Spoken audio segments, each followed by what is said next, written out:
ചെന്നായ്ക്കളുടെ നടുവിൽ ആടിനെപ്പോലെ ഞാൻ നിങ്ങളെ അയക്കുന്നു. ആകയാൽ പാമ്പിനെപ്പോലെ ബുദ്ധിയുള്ളവരും പ്രാവിനെപ്പോലെ കളങ്കമില്ലാത്തവരും ആയിരിപ്പിൻ. മത്തായിയുടെ സുവിശേഷം 10-ാം അധ്യായം 16-ാം വാക്യം. സുവിശേഷവേലയെക്കുറിച്ചാണ്. സുവിശേഷവേല ഏറ്റവും പ്രയാസകരമായി വന്നിരിക്കുന്ന ഒരു ദേശത്ത്, ഒരു സാഹചര്യത്തിൽ കർത്താവ് മുമ്പേ ഇതെല്ലാം പറഞ്ഞിട്ടുണ്ട്. ഏറ്റവും മനോഹരമായിട്ടും ലളിതമായിട്ടും മറ്റുള്ളവരെ ഇൻഫ്ലുവൻസ് ചെയ്യാൻ എന്ന് പറഞ്ഞാൽ നമ്മൾ ചതിക്കാൻ വേണ്ടിയല്ല പോകുന്നത്, രക്ഷിക്കാൻ വേണ്ടിയാണ് പോകുന്നത്. നാശഗർത്തത്തിൽ നിന്ന്, ന്യായവിധിയുടെ തീയിൽ നിന്ന്, ദാരിദ്ര്യത്തിൽ നിന്നും, പട്ടിണിയിൽ നിന്നും, ആത്മഹത്യയിൽ നിന്നും, കുടുംബ കലഹങ്ങളിൽ നിന്നും രക്ഷിക്കാൻ ദൈവദൂതന്മാരെ പോലെ നമ്മൾ പോവുക. അപ്പോൾ ഒരു ചതി ചെയ്യാനല്ല നമ്മൾ പോകുന്നത്, നന്മ ചെയ്യാനാണ്. പിന്നെ അവർ നമ്മളെ ഉപദ്രവിക്കാൻ കാരണം അത് തെറ്റിദ്ധാരണ കൊണ്ടാണ്.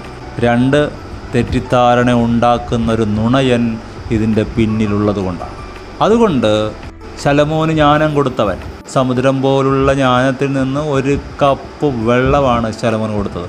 ആ ജ്ഞാനം ലോകത്തിലെ ഏറ്റവും വലിയ ജ്ഞാനമാണെങ്കിൽ ശലോമോനേക്കാൾ വലിയവൻ പറയുന്നു, സുവിശേഷ വേല ചെയ്യേണ്ടത് ഞാൻ പറഞ്ഞു തരാം. ചെന്നായ്ക്കളുടെ നടുവിൽ ആടിനെപ്പോലെ ഞാൻ നിങ്ങളെ അയക്കുന്നു. ചെന്നായ്ക്കളുടെ നടുവിലേക്ക് ആടിനെ വിട്ടു. ചെന്നായെ കാണുമ്പോൾ ആടൊരിക്കലും വാ നമുക്കൊന്ന് ഫൈറ്റ് ചെയ്ത് നോക്കാം എന്ന് പറയത്തില്ല. അങ്ങനെ ചിന്തിക്കുക പോലുമില്ല, അതിൻ്റെ ആവശ്യമില്ല. ഓടി രക്ഷപ്പെടുക എന്നുള്ളതാണ്. എന്ന് പറഞ്ഞാൽ ജഡപരമായൊരു പോരാട്ടത്തിന് ഞങ്ങളില്ല, ഞങ്ങൾ ജയിക്കില്ല. സ്തോത്രം. യേശു കർത്താവും ശിഷ്യന്മാരും കൂടെ വഞ്ചിയിൽ പോവുക. അമരത്ത് തലയണ വെച്ചുറങ്ങുകയായിരുന്നു യേശു. കാറ്റടിച്ച്, ചുഴലിക്കാറ്റടിച്ച്, തിരമാല വഞ്ചിയിൽ കയറി, വെള്ളം നിറഞ്ഞു, എന്നിട്ട് ഉണർന്നില്ലെന്നൊക്കെ പറഞ്ഞാൽ ഒരു കള്ളയുറക്കമല്ല, മറിച്ച് ഈ കുഞ്ഞുങ്ങളെ പഠിപ്പിക്കാൻ വേണ്ടിയാണ്. തൻ്റെ കൂടെയുള്ള കുഞ്ഞുങ്ങളെ ആത്മീയമായ പാഠങ്ങൾ പഠിപ്പിക്കാൻ അവൻ സമുദ്രത്തിൽ തിരമാലകളുണ്ടാക്കും. ജീവിതത്തിൽ ചില പ്രശ്നങ്ങൾ വരുന്നത്, ബുദ്ധിമുട്ടുകൾ വരുന്നത്, പ്രതികൂലങ്ങൾ വരുന്നത് നശിപ്പിക്കാനല്ല, സ്പിരിച്വൽ മസിൽസ്, ആത്മശക്തി, നാളുകളിൽ അടുത്ത തലമുറകളെ ധൈര്യത്തോടെ പ്രബോധിപ്പിക്കാനുള്ള ആത്മബലം, അത് നീ അനുഭവിക്കണം, നീ അത് നേടണം. അല്ലാതെ എങ്ങനെ അടുത്ത തലമുറയ്ക്ക് കൊടുക്കും? അതിനു വേണ്ടിയുള്ളൊരു ട്രെയിനിങ് ആയിരുന്നു. കാരണം ആ ഭാഗത്ത് നമ്മൾ വായിക്കുന്നുണ്ട്, കൂടെ ചെറിയ പടകുകളൊക്കെ ഉണ്ടായിരുന്നു, വഞ്ചികൾ വേറെ ഉണ്ടായിരുന്നു. അവർക്ക് ആർക്കും ഇല്ല ഈ പ്രശ്നം. യേശു എവിടെയാണോ അമരത്ത് കിടന്നുറങ്ങുന്നത് അവർക്കേ പ്രശ്നമുള്ളൂ. യേശു അമരത്തുനിന്ന് എഴുന്നേറ്റ് മാറിയിരുന്നെങ്കിൽ ഈ ഒരു പ്രശ്നം തീർത്തേനെ.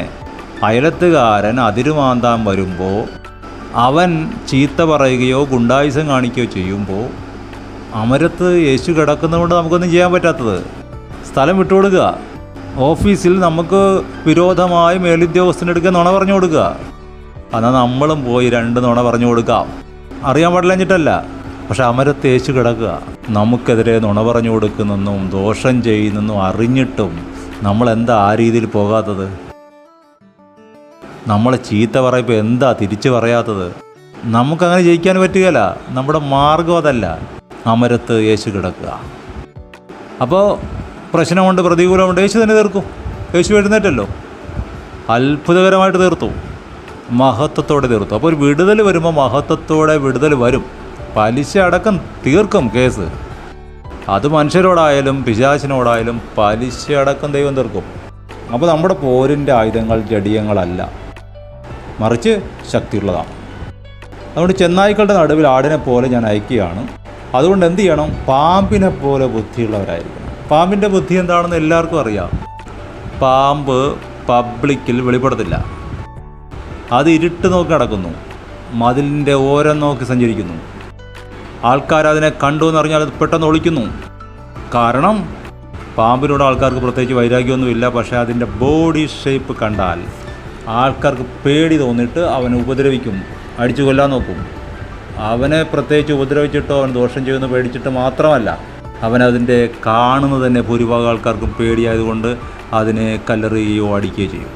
അപ്പോൾ ഈ ബോഡി കണ്ടാൽ പേടി വരും. അത്രേ ഉള്ളൂ. ജഡം വെളിപ്പെടരുത്. ശുശ്രൂഷകനെ, പ്രാർത്ഥനക്കാരനെ, വിശ്വാസിയെ, നിൻ്റെ ജഡം വെളിപ്പെടരുത്. നിൻ്റെ ജഡം വെളിപ്പെട്ടാൽ ഒരു പാമ്പിനെ കണ്ട ആൾക്കാർ അറപ്പ് തോന്നുന്ന പോലെ, പേടി തോന്നുന്ന പോലെ പേടി വരും. ആത്മാവിൽ നീ നിന്നാൽ പ്രശ്നം അവിടെ തീരുക. ഒളിക്കുക എന്ന് പറഞ്ഞാൽ അതാണ്, പാമ്പിനെപ്പോലുള്ള ബുദ്ധി. പിന്നെയോ പ്രാവിനെപ്പോലെ കളങ്കമില്ലാത്തവർ. യേശു കർത്താവിനെ എന്തെല്ലാം കുറ്റങ്ങൾ പറഞ്ഞു, എത്രയോ പേര് വിസ്തരിച്ചു. നാട്ടുകാർ മുഴുവൻ കൂടി, അന്നത്തെ ബുദ്ധിമാന്മാരായ എല്ലാവരും ഉണ്ട്. ശത്രുഭാഗത്ത് നിൽക്കുന്നവർ, പ്രതിഭാഗത്ത് നിൽക്കുന്നവർ വലിയ അറിവുള്ളവരാണ്. പക്ഷേ ഒരു കുറ്റവും കണ്ടെത്താൻ കഴിഞ്ഞില്ല. നിഷ്കളങ്കനായിരുന്നു. മറ്റുള്ളവർക്ക് പറയാൻ ഒന്നുമില്ല. നമ്മളൊക്കെ ഒത്തിരി മറ്റുള്ളവർക്ക് പറയാൻ ഉണ്ടായിരുന്ന ആൾക്കാരാണ്. പക്ഷെ അവിടെ നിന്നാണ് പൊക്കിയെടുത്തത്, ശുദ്ധീകരിച്ചത്. ആത്മാവിനാലും നാമത്തിനാലും കഴുകി ശുദ്ധീകരണവും നീതീകരണവും തന്നു. രക്തത്താൽ തളിക്കപ്പെട്ടു. ഇപ്പോഴാരായി? ദൈവത്തിൻ്റെ മക്കളായി. ഇനിയിപ്പോൾ പേടിക്കണ്ട, ആരും ഒന്നും പറയുകയില്ല. കുഞ്ഞാടിൻ്റെ രക്തത്താൽ കഴുകപ്പെട്ട വിശുദ്ധരാണ് നമ്മൾ. ദൈവം നീതീകരിച്ചവനെ ആര് കുറ്റം വിധിക്കും? ആ നിഷ്കളങ്കതയോടെ നിൽക്കാമെങ്കിൽ, ആ ഉറപ്പോടെ നിൽക്കാമെങ്കിൽ, ജഡം വെളിപ്പെടാതെ നിൽക്കാമെങ്കിൽ, ജഡപ്രകാരം ഒരു ഫൈറ്റിന്, പോരാട്ടത്തിന് പോകാതെ നിൽക്കാമെങ്കിൽ സുവിശേഷ വേല ഇന്നും നടക്കും. മറ്റുള്ളവരെ ഇൻഫ്ലുവൻസ് ചെയ്യും നമ്മൾ. അവർക്കത് മനസ്സിലാവും.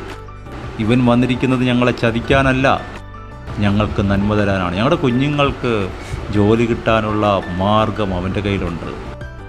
ഞങ്ങളുടെ രോഗബന്ധനങ്ങളെ അഴിക്കാൻ, ഭൂതബന്ധനങ്ങളെ അഴിക്കാൻ, മദ്യപാനത്തിൻ്റെ കെട്ടുകളെ പൊട്ടിക്കാൻ, കുടുംബകലഹത്തിൻ്റെ പ്രശ്നങ്ങളെ മാറ്റാനുള്ള മരുന്ന് ഇവരുടെ കയ്യിലുണ്ട്.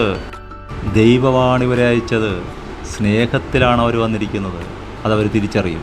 ഹല്ലേലൂയ. അങ്ങനെ മഹത്വമെല്ലാം നമുക്ക് വേണ്ടി ജീവൻ വെച്ച, സകല മനുഷ്യർക്കും വേണ്ടി മരിച്ച കർത്താവിന് കിട്ടും. കൊലോസ്യ ലേഖനത്തിലേക്ക് നമ്മൾ വരുമ്പോൾ ഇത് നമ്മൾ കാണുന്നു.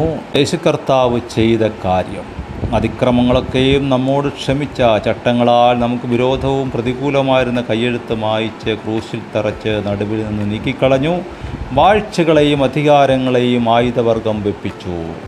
കൊളോസ്യർ 2:15 ആയുധവർഗം വെപ്പിച്ച് ക്രൂശിൽ അവരുടെ മേൽ ജയോത്സവം കൊണ്ടാടി അവരെ പരസ്യമായ കാഴ്ചയാക്കി. ആരെ? ആത്മമണ്ഡലത്തിലെ ഇന്നു മനുഷ്യരെ എല്ലാ തിന്മയ്ക്കായും പ്രോത്സാഹിപ്പിക്കുന്ന സാത്താനെയും സൈന്യത്തെയും ലജ്ജിപ്പിച്ചു കളഞ്ഞു. അവർക്ക് ഇനി ഒന്നും ചെയ്യാനില്ല. അവരുടെ ആയുധങ്ങൾ നിഷ്ഫലമായി. അവർക്കിനി ഒന്നും പ്രയോഗിക്കാനില്ലാതെ വണ്ണം അവരുടെ ആവനാഴി ശൂന്യമായി. എങ്ങനെ? ക്രൂശിൽ കടന്നുകൊണ്ട് ഉപദ്രവിച്ച സകല മനുഷ്യർക്കും വേണ്ടി, ഗൂഢാലോചന നടത്തിയവർക്ക് വേണ്ടി, ഞങ്ങളൊന്നും അറിഞ്ഞില്ല ഇവരാണ് ചെയ്യുന്നതെന്നും പറഞ്ഞ് മറഞ്ഞിരുന്നവർക്ക് വേണ്ടി, ദുഷിച്ചവർക്ക് വേണ്ടി, അടിച്ചവർക്ക് വേണ്ടി, തുപ്പിയവർക്ക് വേണ്ടി, കൂടെ നിന്ന് ചതിച്ചവർക്ക് വേണ്ടി പ്രാർത്ഥിക്കുക. കർത്താവേ, പിതാവേ, ഇവർ ചെയ്യുന്നതെന്തെന്ന് ഇവരറിയാകിയാൽ ഇവരോട് ക്ഷമിക്കണമേ. ക്രൂശിലാണ് ഇതിനെ തോൽപ്പിക്കാനുള്ള മാർഗം. ക്രൂശിലാണ് ഇതിൻ്റെ ജയവരിക്കുന്നത്. നമുക്ക് പോരാട്ടമുള്ളത് മനുഷ്യരോടല്ല. മനുഷ്യരോട് നമുക്ക് വൈരാഗ്യം തോന്നുക എന്ന് പറയുന്നത് നമ്മുടെ ആത്മബലത്തിൻ്റെ കുറവാണ്. അത് പ്രാർത്ഥനാമുറിയിൽ ഉപവാസത്താലും പ്രാർത്ഥനയാലും തിരിച്ചു പിടിക്കണം. ആത്മബലം നേടണം. തീർച്ചയായിട്ടും അസ്വസ്ഥതകൾ തോന്നാം. തീർച്ചയായിട്ടും ദുഷ്ടമനുഷ്യരുണ്ട്. പരിജ്ഞാനത്തോടെ ഇടപെടുവാൻ തക്കവണ്ണം പരിശുദ്ധാത്മാവ് സഹായിക്കുന്നു. അപ്പോസ്തലന്മാരായ പൗലോസിനും അപ്പൊല്ലോസിനും പത്രോസിനും എല്ലാം ഇതുപോലുള്ള വിഷയങ്ങൾ നേരിട്ടിട്ടുണ്ട്. നിഷ്കളങ്ക പ്രാവായ യോഹന്നാനും പോലും ഇതുപോലുള്ള ആൾക്കാരോട് ഇടപെടേണ്ടി വന്നിട്ടുണ്ട്. അവരെല്ലാം പരിജ്ഞാനത്തോടെ ഇടപെട്ടു. വ്യക്തികളോട് ഇടപെടേണ്ടി വന്നിട്ടുണ്ട്, ദുഷ്ടമനുഷ്യരോട് ഇടപെടേണ്ടി വന്നിട്ടുണ്ട്. അതേ രീതിയിൽ അവർ ഇടപെട്ടു. മറുവശത്ത് ഇതിൻ്റെ എല്ലാ റൂട്ട് കോസ് ആയിരിക്കുന്ന, പ്രേരക ശക്തിയായിരിക്കുന്ന സാത്താനോടും സൈന്യത്തോടും അവർ ഇടപെട്ടു. ക്രൂശിലെ ജയം അവർ ഏറ്റെടുത്തു. ക്രൂശിൽ അവരുടെ മേൽ ജയോത്സവം കൊണ്ടാടി അവരെ പരസ്യമായ കാഴ്ചയാക്കിയ യേശുവിൻ്റെ ശിഷ്യന്മാർ നമ്മളാണത്. നമുക്കത് സാധിക്കും. ഇന്നും സാത്താനെ നിഷ്പ്രഭനാക്കാൻ, നിരായുധനാക്കാൻ, നമ്മുടെ ശത്രുക്കളോട് ക്ഷമിച്ച്, സഹോദരങ്ങളോട് ക്ഷമിച്ച്, സഭാംഗങ്ങളോട് ക്ഷമിച്ച്, പിണക്കം, അസ്വസ്ഥതകൾ മാറ്റിവെച്ചാൽ ഇന്നും വലിയ വിടുതലുകൾ നടക്കും. ജോബിനോട് കർത്താവ് ഒന്നല്ലേ പറഞ്ഞുള്ളൂ, നിൻ്റെ കൂട്ടുകാർക്ക് വേണ്ടി നീ പ്രാർത്ഥിക്കും. അതുവരെ ഇരുന്ന് ചീത്ത പറഞ്ഞവർക്ക് വേണ്ടി ജോബ് പ്രാർത്ഥിച്ചു. അവൻ എന്തെല്ലാം പറഞ്ഞവർ? അവൻ്റെ കുറ്റം കൊണ്ടാണ് ഇതെല്ലാം വന്നത്. അവൻ്റെ മക്കൾ മരിച്ചതിനെക്കുറിച്ച്, അവൻ്റെ ജീവിതത്തിൽ വന്ന തകർച്ചയെക്കുറിച്ച് എല്ലാം പറയാൻ പാടില്ലാത്തത് മുഴുവൻ അവർ പറഞ്ഞു. മുഖത്തടിച്ചാണൊക്കെ പറഞ്ഞു. തകർന്നിരിക്കുന്നൊരു മനുഷ്യൻ, അല്പ ആശ്വാസത്തിനായി കാത്തിരുന്ന മനുഷ്യൻ, അവനോട് പറയാൻ പാടില്ലാത്തത് അവർ പറഞ്ഞു. ജോബിനോട് കർത്താവ് പറഞ്ഞു, നീ നിൻ്റെ കൂട്ടുകാർക്ക് വേണ്ടി പ്രാർത്ഥിക്കണം. പ്രാർത്ഥിച്ചു ഈ മനുഷ്യൻ. ദൈവം അവൻ്റെ സ്ഥിതിക്ക് ഭേദം വരുത്തി. നമ്മളത് ചെയ്യണം. നമ്മുടെ സ്ഥിതിക്കും ഭേദം വരും, അവർക്ക് വരേണ്ട ദുസ്ഥിതി മാറിപ്പോവുകയും ചെയ്യും. നമുക്ക് യേശുവിൻ്റെ അപ്പോസ്തലന്മാരുടെ അതേ പാതകളെ പിന്തുടരാം. ചെന്നായ്ക്കളുടെ ഇടയിൽ ആടുകളെപ്പോലെ, പാമ്പിനെപ്പോലെ ബുദ്ധിയുള്ളവരായി, പ്രാവിനെപ്പോലെ നിഷ്കളങ്കരായി നമുക്കും ദൈവവേല ചെയ്യാം. അനേക ആത്മാക്കളെ നേടാം. അനേകം കുടുംബങ്ങൾക്ക് അനുഗ്രഹമാകാം. ദൈവം കൃപ ചെയ്യട്ടെ, അനുഗ്രഹിക്കട്ടെ. പ്രാർത്ഥിക്കുന്നു. ആമേൻ.